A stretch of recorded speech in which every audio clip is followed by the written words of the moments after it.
आपकी प्रेरणा है, और डॉक्टर ही वो है जो इन सारे जाति और धर्म से ऊपर उठ के काम करता है। फार्मासिस्ट ही वो है जो सारे जाति धर्म से ऊपर उठ के काम करता है। जिस तरह सूरज की पहली किरण आती है तो वो हिंदू और मुसलमान में भेद नहीं करती है, इसी तरह आप लोग जब चिकित्सा करते हैं, दवा देते हैं, तो आपकी गोली भी हिंदू मुसलमान किसी जाति का भेद नहीं करती, वो सबको समान रूप से उपचार करती है। यही हिंदुस्तान है। राम नरेश यादव जी के परिवार का कोई व्यक्ति, कोई परिवार का सज्जन, कोई परिवार से जुड़े हुए लोग अगर इस तरह इंस्टीट्यूट चला रहे हैं, तो आज मैं देख रहा हूं उनकी सादगी, उनका आचरण वो आप सब में दिखाई दे रहा है। इसके लिए मैनेजमेंट बधाई करता है। प्रधानमंत्री ने अच्छा काम किया। उत्तर प्रदेश में मुख्यमंत्री ने कोविड पीड़ित होने के बावजूद भी अच्छा काम किया, आप लोगों से संवाद किया, और आज जिस कार्यक्रम में मैं आया हूँ, ये उन्हीं की महत्वाकांक्षी योजना है कि आपको लैपटॉप बांटने का काम भी उत्तर प्रदेश के यशस्वी मुख्यमंत्री योगी आदित्यनाथ ने किया। मलिहाबाद स्थित Gaya Prasad institute of women excellence for pharmacy institute में योगी सरकार की योजना के तहत टैबलेट वितरण किया गया, जिसमें चीफ गेस्ट के रूप में 4 PM के संपादक संजय शर्मा को आमंत्रित किया गया, जहां पर उन्होंने छात्र छात्राओं को टैबलेट वितरित किया। साथ ही उन्होंने बच्चों का प्रोत्साहन बढ़ाया और उनके उज्जवल भविष्य को लेकर कई टिप्स दिए। आइए देखते हैं इस कार्यक्रम के कुछ अंश। यूँ तो कई इंस्टीट्यूट में मेरा जाना हुआ, मुझे बहुत अच्छा लगता है कि जब मैं एक नौजवान पीढ़ी से संवाद करता हूँ, क्योंकि देश क्या है और देश क्या होने वाला है, इसको समझना है तो आप नौजवानों से बात करिए, आपको समझ में आ जाएगा कि आने वाला हिंदुस्तान क्या होने जा रहा है। आप सब इस मामले में सौभाग्यशाली हैं कि आप उस इंस्टीट्यूट की विरासत का हिस्सा हैं जिस इंस्टीट्यूट के पूर्वजों ने भारतीय राजनीति को, भारतीय समाज को और उत्तर प्रदेश को एक नई दिशा देने का काम किया। साधारण से शिक्षक रहे गया प्रसाद जी के बेटे राम नरेश यादव ने आर्थिक परेशानियों से जूझते हुए शिक्षा के क्षेत्र में, राजनीति के क्षेत्र में और समाज के क्षेत्र में जो काम किया, वो शायद ये देश कभी भूल नहीं पाएगा। बहुत कठिन दौर है, देश और दुनिया का बहुत कठिन दौर है। राजनीति आपकी जिंदगी, आपका समाज, इन सबको प्रभावित करती है।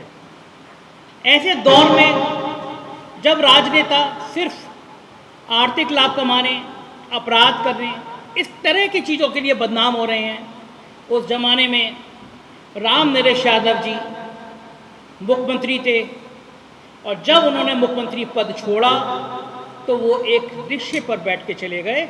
उत्तर प्रदेश में ऐसी मिसाल कोई दूसरी नहीं। मैं ये जानता हूं और ये मैं समझता हूं और ये मैं साबित कर सकता हूं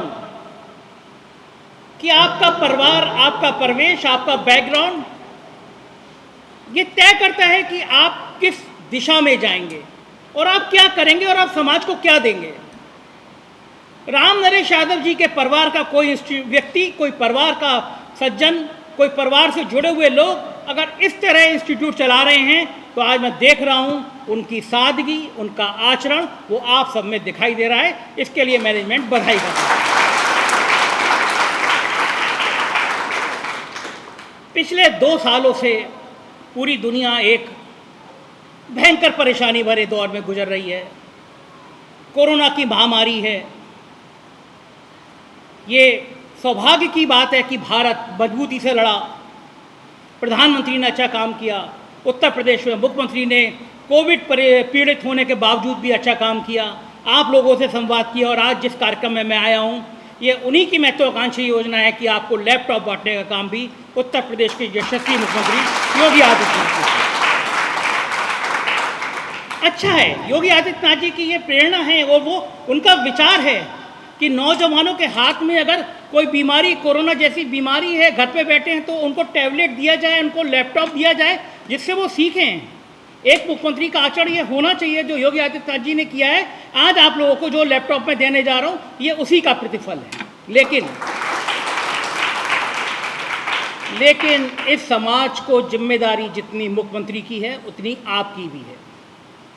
कोरोना गया नहीं है, कोरोना है। ऐसी बीमारियां जाती नहीं है, लंबे समय तक रहती हैं। आप सब लोग फार्मेसी या किसी भी एजुकेशन से सिस्टम से जुड़ के जब जाएंगे तो सिर्फ आपके सामने क्या लक्ष्य होगा कि एक नौकरी। खास तौर से जो मेडिकल पेशे से जुड़े हुए लोग हैं वो इस 2 सालों में हमारे बीच में भगवान का दर्जा लेकर आए। मैं खुद दोनों बार कोविड की चपेट में आया।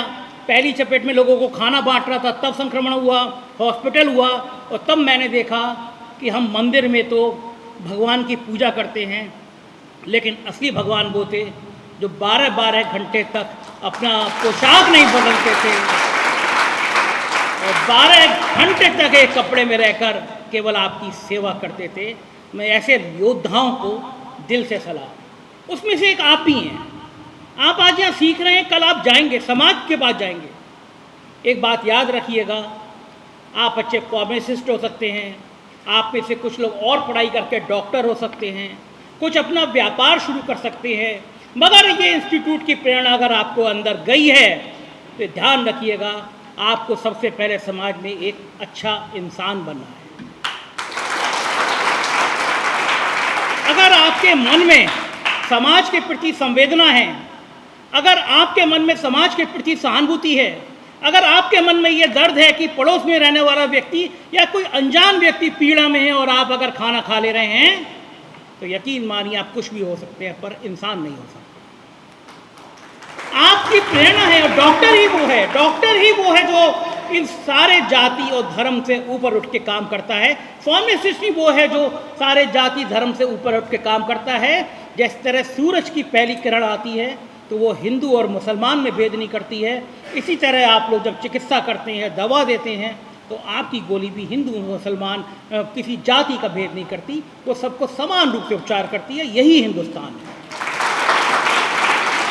और मैं देख रहा हूँ, आज मैं नौजवानों के चेहरे पे देख रहा हूँ, उनके नौजवानों के चेहरे की ताजगी देख रहा हूँ, और मुझको यकीन है कि आप सब लोग ऐसे भारत का निर्माण करेंगे, एक ऐसे समाज का निर्माण करेंगे जो मजबूत होगा, जो ताकतवर होगा और जो दुनिया में आगे बढ़कर भारत का नाम रोशन करेगा। मुझे यकीन है कि आज आप लोगों को जब टैबलेट मिलेगा तो आप खुश होंगे।